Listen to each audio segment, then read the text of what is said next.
when I wrote that song, we were doing the album. I was at the very tail end of that record, and I wrote the song on my guitar at home. So we went to the studio with my keyboard player, with Clay Oswald, who's still performing with me to this day. And I said, Clay, let's just throw it down as a demo so then you guys can do an arrangement around it.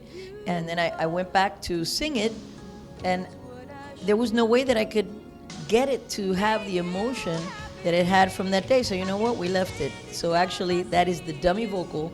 My first #1 was the very first time I sang the song the day that I wrote it. And I was very happy. That was my first.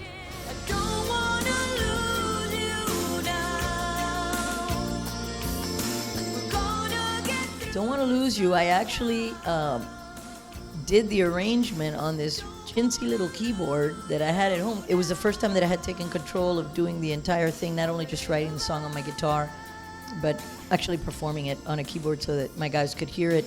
And it was very exciting. I mean, any #1 is great, but to get one a year after my first one was really special.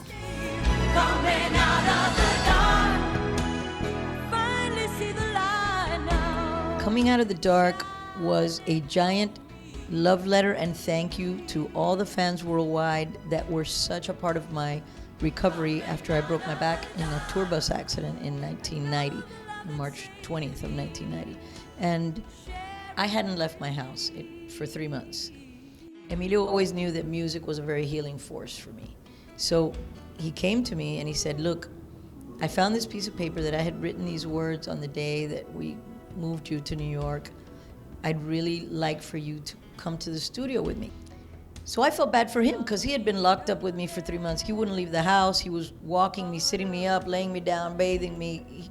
I couldn't sleep for more than 45 minutes. I thought the least I can do for him is go to the studio if that's what he wants. So I went. I sat down. John Sakato was there. They were working on the music. He sang me the melody for the words Coming Out of the Dark, and that song just poured out of me in 15 minutes. It was just like, and it was to thank everybody for all the wonderful things they sent my way when I was recuperating, and the fact that we're all here for each other and we can find strength in that, and that's how we get through the toughest things in life together.